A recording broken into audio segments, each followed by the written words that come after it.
Hi. I had sort of an adventure recently. My Pump It Up machine has had various minor problems, and I wanted to get it all fixed up and working 100%.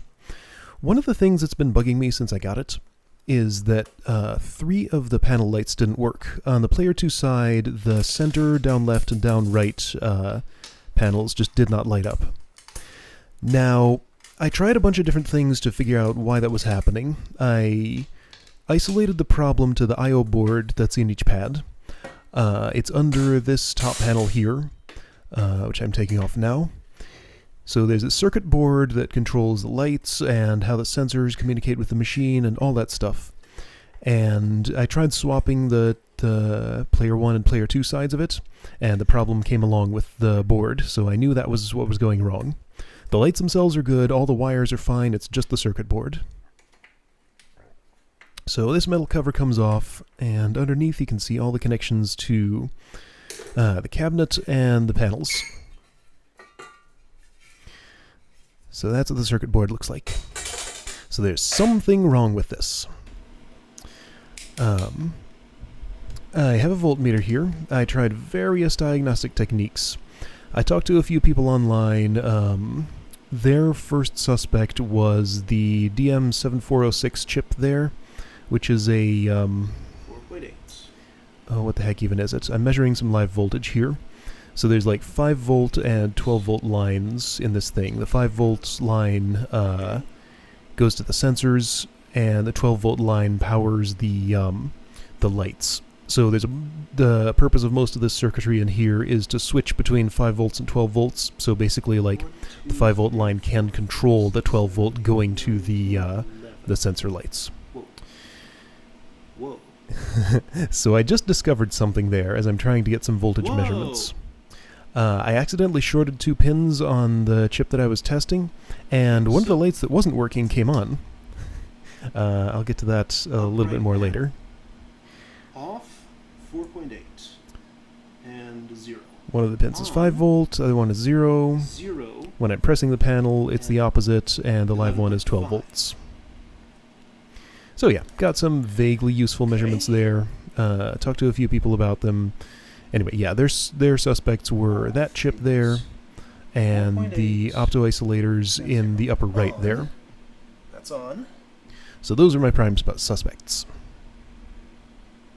Right now I'm measuring one of the panels that's dead. So those are not changing. And I don't see the voltage changing there. Okay. So here I'm showing that I can short some of the pins on the DM7406 chip, and it can make any of the lights come on. So basically that confirms that there's no problem downstream from that one, because its function is to join those pins together when the switch is activated. I don't have the vocabulary to talk about these things properly. I don't know much about electrical engineering. This was a learning experience and an adventure. It was a lot of fun though. So yeah, this is what it looks like to take the wires out of the board and take the board out of the thing. One thing I'm not sure about here, that top center connection is power. The one to the right of it, I believe, does the sensor communication. The one to the right of that does the light communication. Something I don't understand is how the pad communicates to the machine. Which sensor is active, because it can tell individually, but there aren't enough pins for that. So it's like multiplexing the data in some way that I don't understand. I didn't get too in-depth with that part of the board. I just needed to know, needed to trace out the light connections and get them all figured out. So 4 screws, board comes off of its little plastic stand, and that's what it looks like on both sides. Here are some close-up photos. These were really helpful for tracing out all the connections and figuring out what was going wrong. I passed these around to a few friends of mine, and they helped me at least find some suspects. So anyway, this DM7406 chip here, I need to desolder it to get it out because it was my prime suspect. I'm trying to use a solder wick there, which is like a braid of copper that basically you just put the iron against, and it kind of absorbs the solder from whatever you're trying to desolder. It didn't actually work very well for me. I tried it a little bit, And I mean, I could see it sucking up solder. It gets used up very quickly. Like, it seems like it'd be fairly expensive to use these things. And it didn't actually work extremely well for me. Like, I could not get the holes clean enough to get the chip to move at all when I was doing it. Also, I think I was just desoldering the wrong chip there. That's right, that happened. Pretend I had that in the right place. So yeah, I trim that off when it's used up a little bit. But anyway, wick didn't work too well for me. I tried a little bit more here on the other side, and it just doesn't really do the job. Also, it's hard not to scorch the board when I'm doing this. There is definite evidence of where I was using the soldering iron here.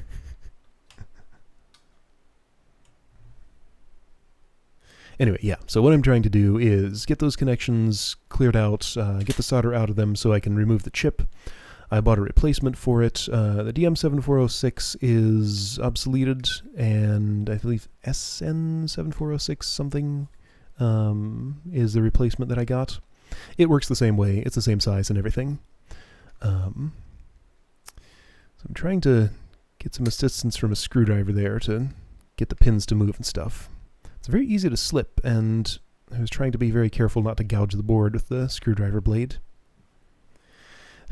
I don't have a lot of experience with soldering or desoldering, so a lot of this was fairly new to me.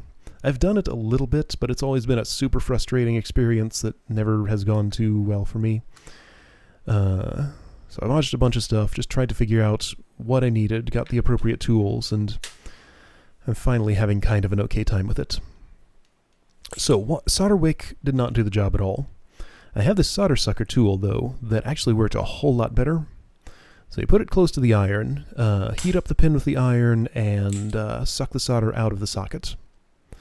And I can very clearly see when it's working. The hole starts looking like a hole. I think I get it on this pin here. Yeah, if you look closely, there's like an actual hole there where the pin goes through. That's what you want it to look like. This takes many, many, many iterations. I've cut out most of them, but yeah, just kind of have to do that over and over and over and over until all the holes are reasonably clear. Maybe there's a technique I could use that wouldn't require me to do that so many times, but it took a lot of times for me to do it.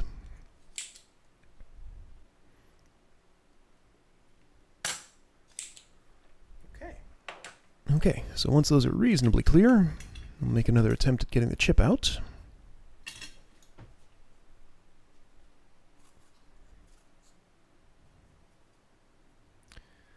See if it'll move. No, it's not really moving. I think I tried to wiggle it. You couldn't really see too well, but it was not loosened enough. So a little more work with this thing. Did a whole bunch in between there. Let's try it again. Those connections look like a big mess. The solder sucker sometimes kind of spreads solder around a little bit, so that has to be cleaned up after I do it. I got better at this as I got more practice with it. So fortunately, there's some space under the chip where I can insert a screwdriver and try to move it around a little bit. And yeah, it's moving. You can see it lift up on that side a little bit. Couldn't get as much leverage there because there were other components in the way. But yeah, this one, compared to some of the other stuff I do later, actually came out very cooperatively. If it moves that much, it can totally come out.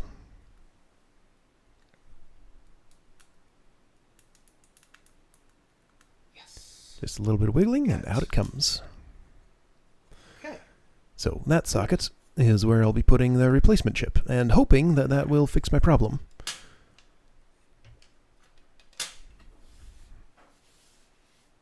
Before I did this, I had not 100% isolated it, the problem to that chip. I should have done that, because it turns out this wasn't actually the problem.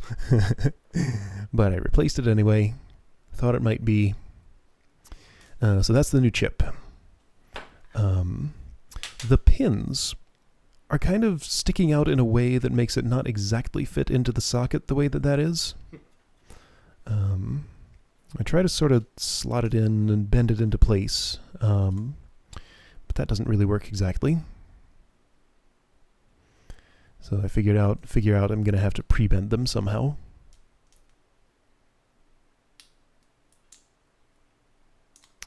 Nope, not going to go in. That's silly.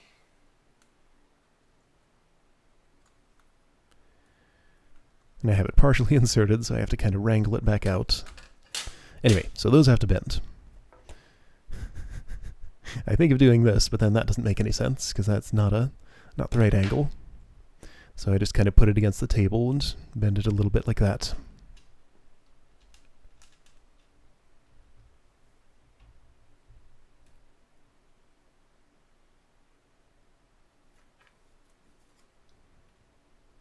So with those bent, it goes nicely into the holes. Okay. And I can solder it in place.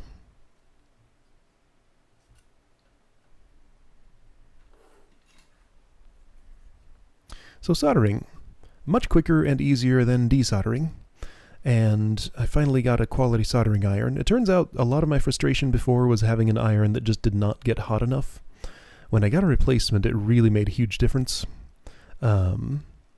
This one gets hot enough that I can just sort of stick it on the pin, stick the solder on the pin, and it's done. Don't have to hold it in place forever and get all frustrated about it.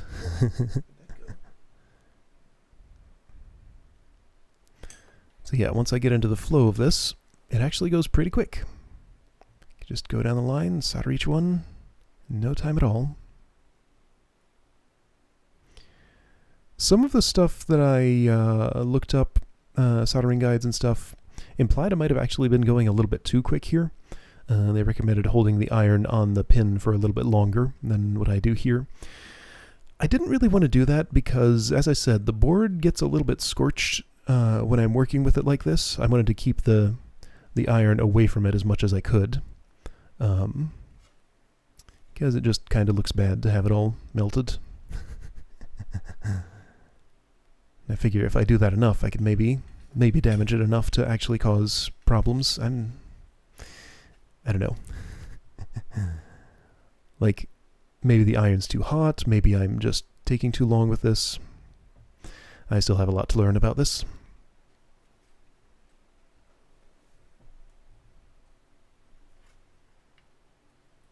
It's also hard to hold the thing steady enough. Working in a pretty small little space there.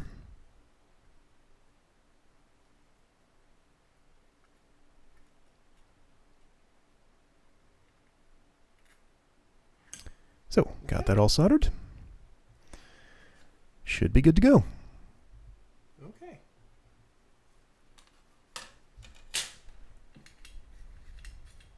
Clean iron, put it away, and the board can go back in the machine, so let's see how it behaves.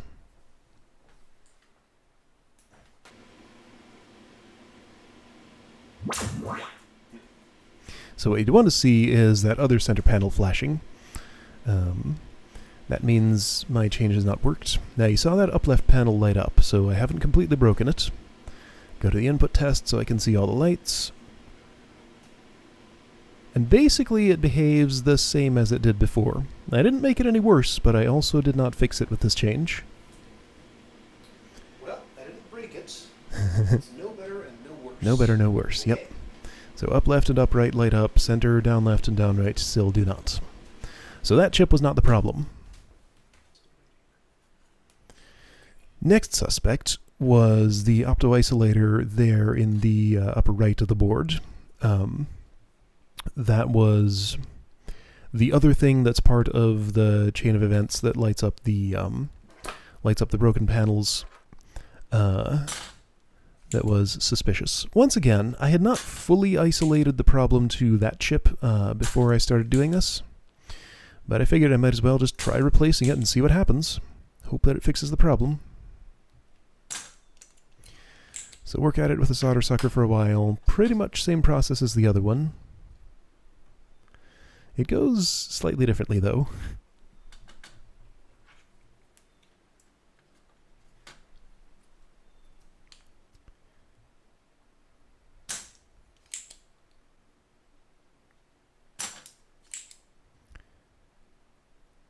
So yeah, just try and get all those holes cleared out and see if it'll move. I feel like there must be a better way to do this. I'm not sure what it is, though. Not moving at all, still very firmly anchored in place. There we go. So that PC847 chip, like the DM7406 that I replaced earlier, was obsolete and was hard to find. I had to get some used ones off of eBay to actually get a replacement that would fit in there. There are probably other things that I could have used, but the used ones from eBay were the way I solved that. So I got some perfect match chips to replace those. A few extras just in case I screwed up somehow.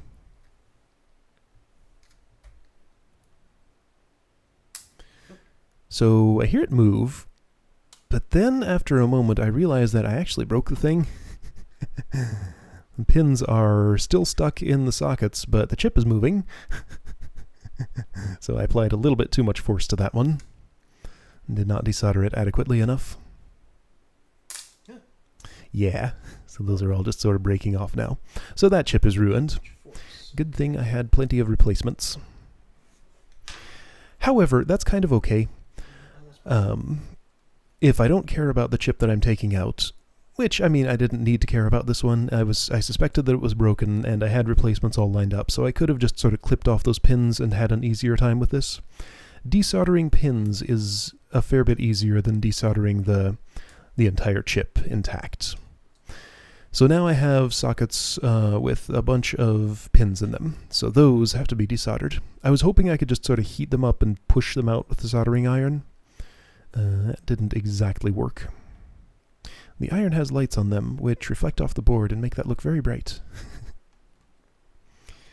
So I get some needle nose pliers in there, just hold onto the pin, heat it up a little bit, and it can just come out like that sometimes. Fortunately, the pliers don't dissipate too much heat for that to be possible. So just repeat that a few times until all the pins are out and the holes are clear.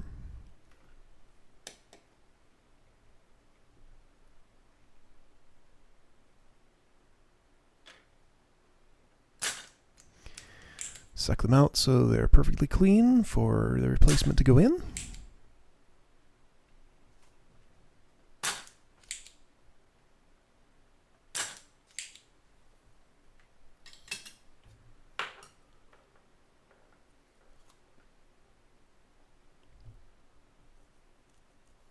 I'm holding it up to the light so to make sure I can see through all the holes so that they're all clear and ready to accept new pins. So there are my PC847s. Looks like I got 5 of them. A lot more than I needed, but I think they were being sold in lots of 5, so that's what I bought.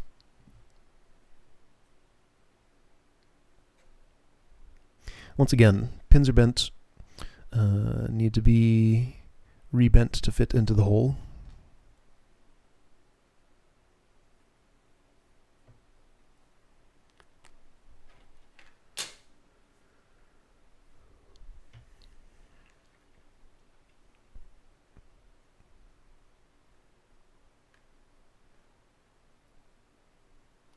Alright, so that's in. Okay. When I flip it over and look at it, I'm just about ready to solder it here. I notice something.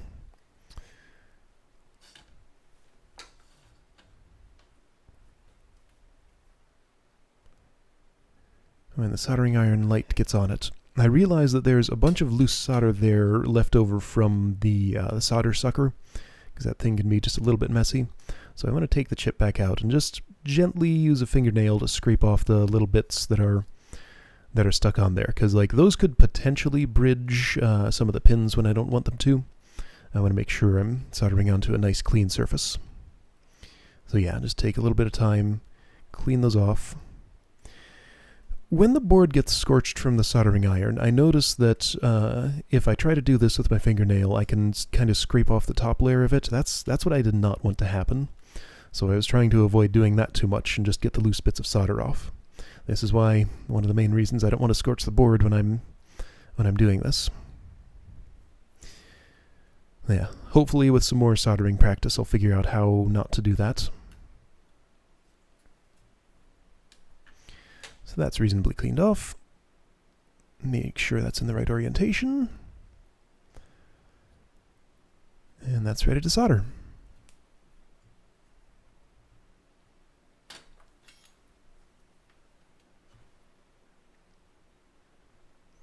A little bit of solder on the tip of the iron helps it transfer heat better. But mostly the idea is to have the iron heat the pin and the connection on the board and have the solder flow around that. That's something that's repeated in many, many soldering guides, but it took me a long time to learn it properly. Because I used to do a thing where, I try to put solder on the iron, then use the iron to kind of paint it onto the stuff. Part of the reason for that, other than just not knowing what I was doing, was because I've always felt like you need 3 or 4 hands to solder properly. I'm in a good position here because the component and board are held down by the table and gravity, so I don't need to actually be manipulating those with my hand to hold them in place. There are third-hand devices that are sort of like just little clamps you can get to hold stuff for doing this. Fortunately, I didn't need to do any of that for this project. 2 hands happened to be enough. Okay. So that's on there. I have a brass sponge there for cleaning off the iron.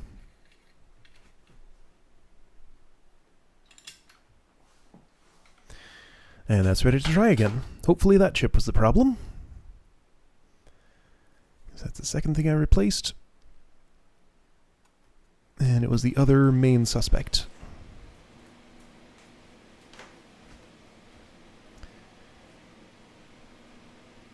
What? No! I'm not happy that that's not actually solving the problem. So yeah, seemingly same result as after I replaced the other chip. So go into input test again. Try out the things. No change. Everything is exactly the same. What? So once again, I didn't break it, but I did not make it any better. Why? So at this point, I'm at a little bit of a loss for what to do to further diagnose this thing. This is several days later. Somebody had the idea to check one of the resistors that's in line with the light controller. So this is a 1k ohm resistor array. So it's supposed to be that resistance for all the pins. But once I get to the 5th pin, or 6th pin from the left, I start getting 110k ohms. So something is clearly very wrong with that resistor array. So finally, I've actually identified a real problem here. So, gotta desolder that thing. This is, again, several days later after I've gotten the replacements in the mail. You can see it there on the left.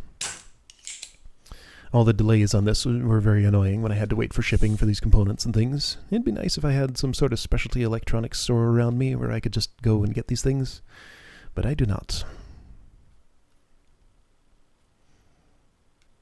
So yeah, same rigmarole.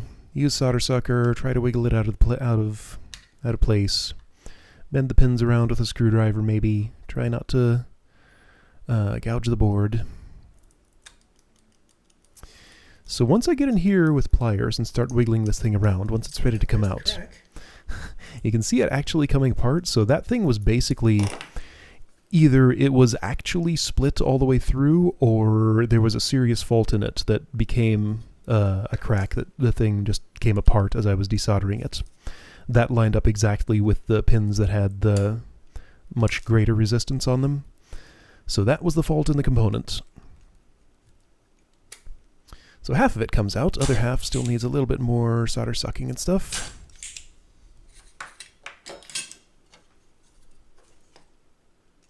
This component is already destroyed, so I don't care too much about further damage to it. Go. Just want it to come out reasonably clean.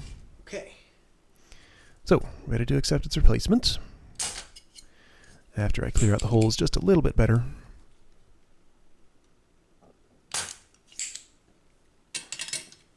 This is right next to that opto isolator that I replaced before, so the board's already a little bit scorched in that area. Maybe that's just an unavoidable consequence of doing manual soldering onto boards like these. I don't know. Don't know enough to say whether I could have done it any better. Replacement's in. I've already tested it to make sure it has the appropriate resistance.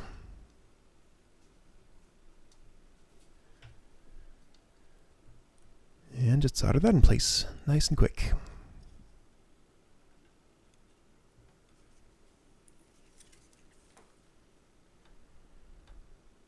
I decided it makes more sense to go by opposite edges here, which doesn't really matter in this case because it's not like the thing is going anywhere. But if I needed to physically hold a thing in place, getting opposite corners first would make the most sense. Just to build a connection there first before messing around and filling in the middle parts. Alright, so that's on there. Soldered in nice and quick. I decided a couple of the joints didn't look too good, so I want to add just a little bit more.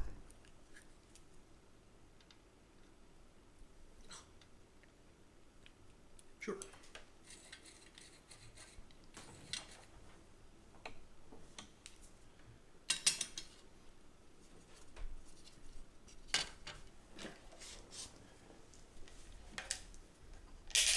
So now I want to test and make sure the resistance is as I expect it to be and all the connections are good.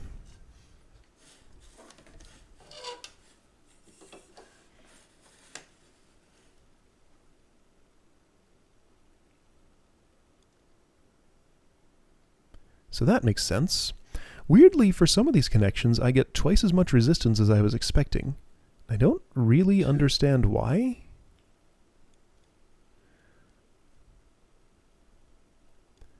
Maybe the connections just weren't that solid, but like it's pretty consistent. That's pretty much exactly 2k ohm instead of 1. So Weird, but okay. yeah, that's weird, but turns out that's actually not a problem. So putting the board back in looks like this, by the way. Got to kind of navigate it around all the wires that are hanging in there.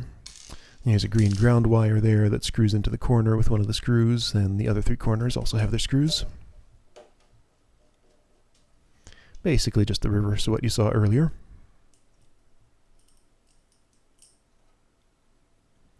So yeah, in between each of these steps, remember, I'm having to do all this, put the thing back in, start up the machine, check the input, and there's also several days waiting for shipping of new components and stuff like that. So this was a multi-week process of diagnosing, getting the right stuff, soldering it on, re-diagnosing, troubleshooting, all that stuff.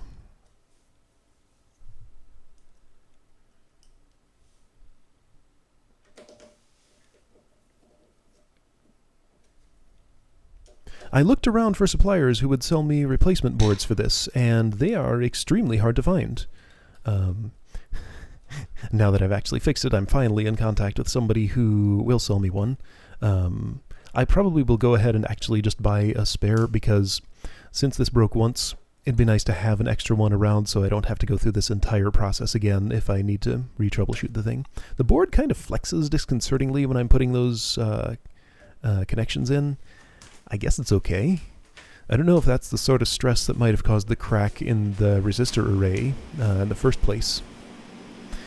Little red LED lights up just barely when the machine comes on, so you can see the thing working. For some reason, the LED in that board is much, much dimmer than the one in the other pad. I don't know why. Yes! So yeah, finally, that light is coming on.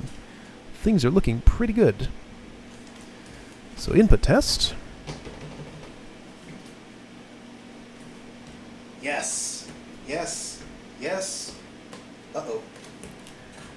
Not you. So it turns out there's still a problem with one of the panels. I fixed 2, but one remains unlit. Very mysterious. That's interesting.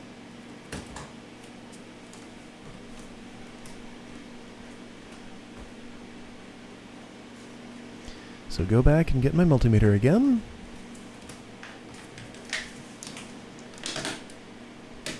Do the short circuit thing, and I can totally make that one light up, so the light is fine. Huh.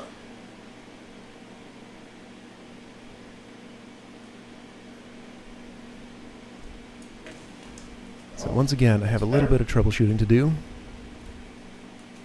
All but one. So I have improved it. So I get this thing back out, try testing connections again.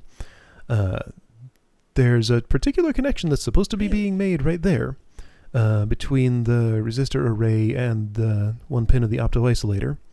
I test the adjacent ones that are supposed to be connected, and they all work. So right here, I identify an actual problem with the board itself. Because, yeah, that connection is just not made the way that it's supposed to be. So it turns out there were actually two separate problems here in the same area.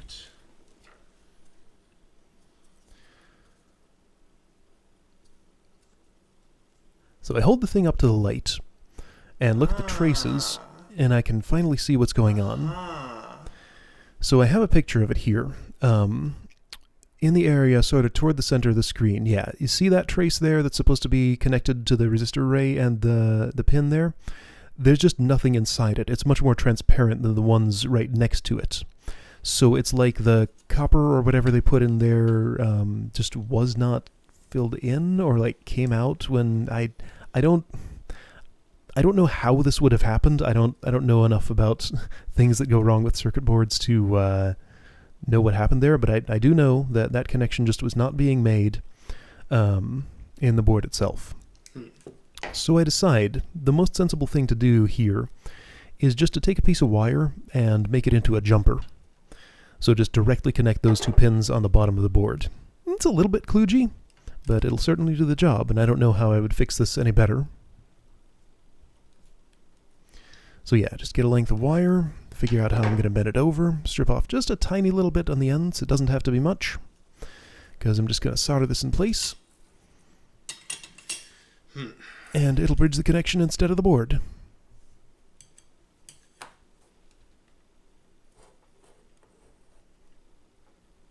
The jumper could have been extremely short because those pins are only like, a few millimeters away from each other. But I needed to work with like the wire flex and make sure I could get it into position and everything, so I used a slightly longer wire, length of wire just so that it would be not so unwieldy. So I'm using a similar technique here to what I did for soldering the headers onto my LED lights that I put into the pads. I just connect a little piece of solder to each end of the wire, and then that lets me basically free up one of my hands so that I don't need three hands to do this.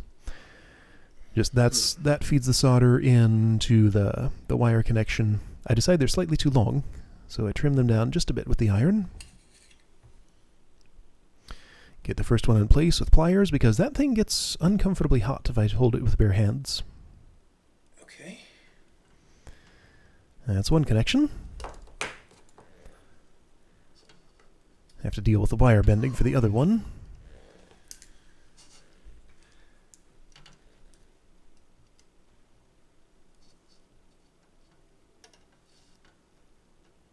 And the solder that's stuck in there just does its job, goes into place. Okay. And connects everything. So there's my jumper. Make sure I have continuity. Yes. And it's good. Make sure I don't have continuity to anything I don't want. Good. Good. Good. Good. Yep. Okay. Didn't bridge anything else. So finally, everything actually works here. In the input test, all 5 lights, come on. All 10 lights, come on. So at last, my pads are all fixed, and they all light up the way they are supposed to.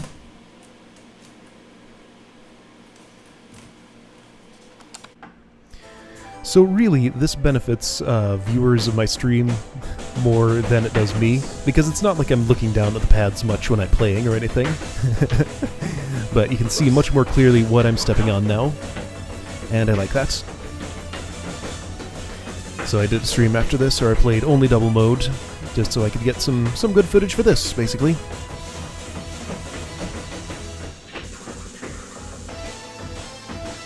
So yeah, like I said, still probably going to get a replacement board just in case I need an extra, and, The one that's in there now has that weird dim LED, the extra wire jumper in it, the scorched board from where I soldered the things on, a couple of mismatched components. So, you know, it's kind of beat up a little bit. I'd like to have a pristine one that just works. Costs about $50, so, you know, it's slightly pricey. Some other places quoted prices up to about twice that, but they weren't able to actually get it to me.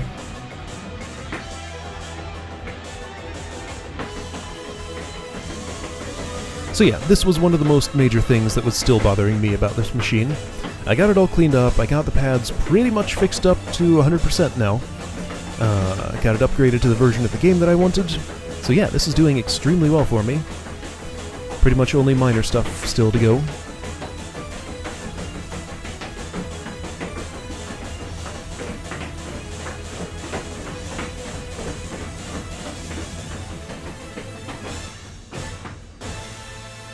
Nice. Is that a 95? Good. Cool.